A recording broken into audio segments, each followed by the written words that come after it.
Et bien bonjour à toutes et à tous, chers amis et chers abonnés, je suis très heureux de vous retrouver pour une nouvelle vidéo où nous allons parler, comme vous avez pu le voir en miniature, d'un film qui a fait les beaux jours de mon enfance, puisqu'il s'agit de Conan the Destroyer que j'ai ici en DVD. Et vous allez dire pourquoi je parle de celui-là et non pas du premier, que j'adore aussi.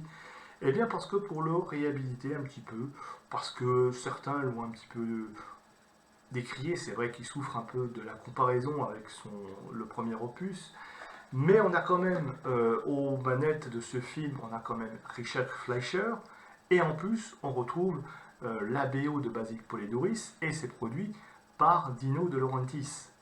Que demander de plus? Alors pourquoi j'ai envie de parler? Parce que c'est un film qui a peut-être fait plus mon enfance que le premier que j'ai découvert un peu plus sur le tard. Celui-là, c'est un film que j'ai découvert quand j'avais 12-13 ans, quoi. Je veux dire, en vidéoclub, hein, ensuite en achat, qui est sorti quand j'avais 11 ans.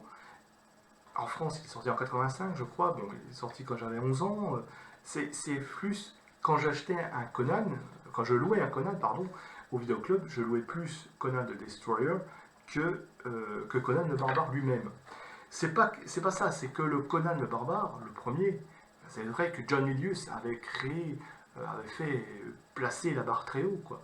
Que peut-être Richard Fleischer n'a pas réussi à dépasser, mais disons il y a cet aspect beaucoup plus philosophique dans certaines scènes, dans certains plans, choses que quand on est gamin, on n'a peut-être pas envie de voir, alors que celui-là, ben, il est plus tourné vers l'action, c'est une aventure. Alors au casting, nous avons Arnold Schwarzenegger qui reprend le rôle, dans le rôle de Conan.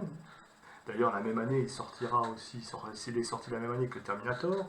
On a aussi Olivia Dabo dans le rôle de la Princess Gina.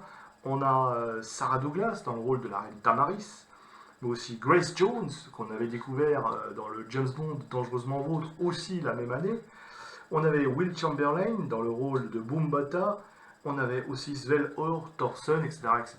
Bref, un bon petit casting pour un film d'heroic fantasy. Et il n'y en avait pas à l'époque, dans les années 80, il n'y en avait pas beaucoup qui sortaient. Alors qu'est-ce que ça parle? Alors, on n'est plus dans l'histoire de vengeance, on n'est plus dans l'histoire de la fresque que le premier nous avait amené avec la vie de Conan. Là, on a une aventure. On a Conan comme ça qui doit retrouver un artefact magique, la corne de Dagot, parce que, voilà, en échange de la promesse, la fausse promesse de la reine Tamaris, qui lui promet de retrouver sa Valéria, de la ressusciter des morts, veut pieux, mais elle veut simplement retrouver la corne de Dagot, et pour cela, il doit aller la chercher dans une espèce de cité, temple souterrain, et là, pour l'accompagner, il va avoir des compagnons, des guerriers, des magiciens qui vont s'affilier à lui comme ça pour affronter des sorciers maléfiques, des monstres, des créatures, etc. Et puis gagner peut-être le cœur d'une princesse. Eh bien, moi je dis, bah oui, il est pas mal du tout. Quand on le revoit là aujourd'hui, alors peut-être on peut aussi certains peuvent dire oui, mais les effets spéciaux ont un petit peu vieilli, etc., etc. Mais on s'en fout, à l'époque, on ne regardait pas ça. Quand j'étais gosse, ce qui me faisait rêver, c'était de voir des guerriers, c'était de voir des sorciers, c'était de voir des créatures, c'était de voir des combats. Le reste, je m'en fichais un petit peu. Et c'est vrai, quand on le regarde avec cet aspect d'enfant, eh bien, c'est pas mal. Si le premier, alors les puristes cinéphiles me pardonneront parce que pour eux ils diront que oui mais il n'y a rien qui touche, et les puristes littéraires diraient mais oui, mais on imagine mal un Conan qui serait chef de bande, c'est vrai, mais il faut savoir que ce Conan est un petit peu l'adaptation de la BD, de l'esprit BD, alors que peut-être le premier était peut-être orienté plus, essayer de se rapprocher de l'univers littéraire de Robert Howard. Mais là, on a une aventure fantasy. Et en le revoyant, je me suis dit, mais oui, c'est un RPG. C'est un jeu de rôle. On a une troupe comme ça. On a des compagnons, on a la guerrière, on a le magicien, on a le voleur, on a le barbare, et ils vont comme ça dans une quête pour retrouver un artefact. C'est typiquement du jeu de rôle.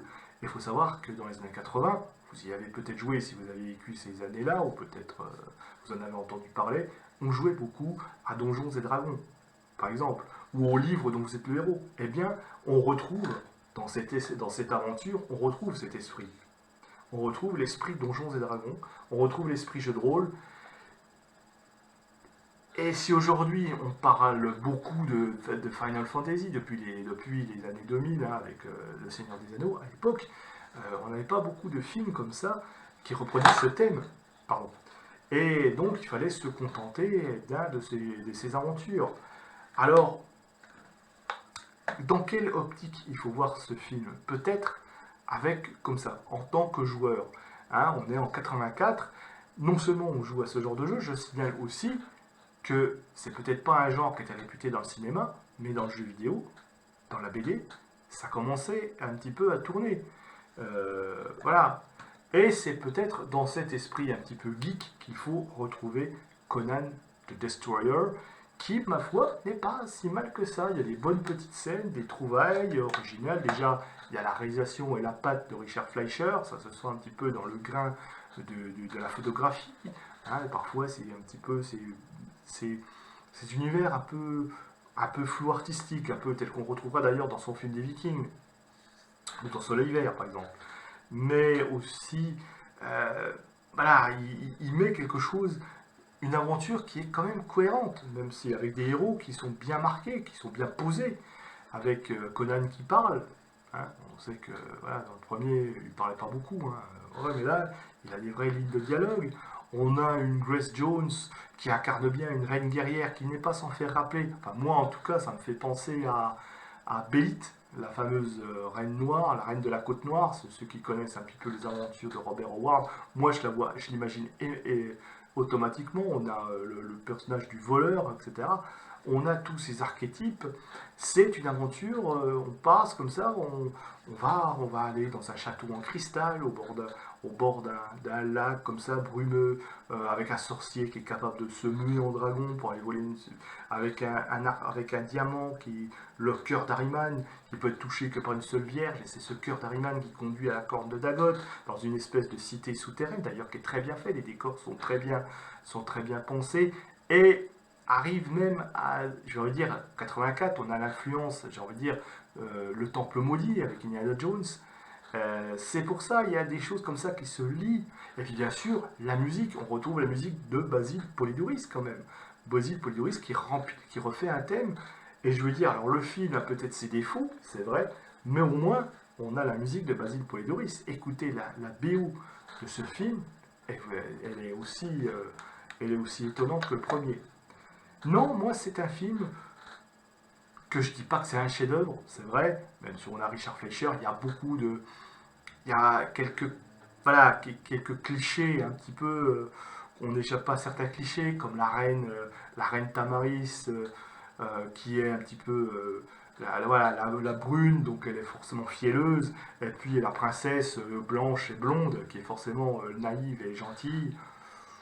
Voilà, ou voilà, le Conan, le héros, le petit, le voleur qui est un peu moqueur, un peu limite lâche, mais qui finalement elle suit l'aventure, le traître, etc. Il y a beaucoup comme ça de stéréotypes, mais après tout, on est dans une aventure, on est dans une BD. Hein. Alors, il y a des moments qui seront un peu plus gaguesques que l'autre, surtout quand ils sont autour du feu et que Conan se prend une pinte. Bon, oui, après, on trouve, ok. On a aussi ce moment où ils passent, ce moment creux où ils vont passer, on les voit marcher, et il y a la princesse qui va commencer à poser des questions débiles un peu aux compagnons, ou alors un peu nunuche. Voilà, c'est pas parfait, parfois c'est un petit peu, on va pas dire lent, mais il y a ce moment creux comme ça.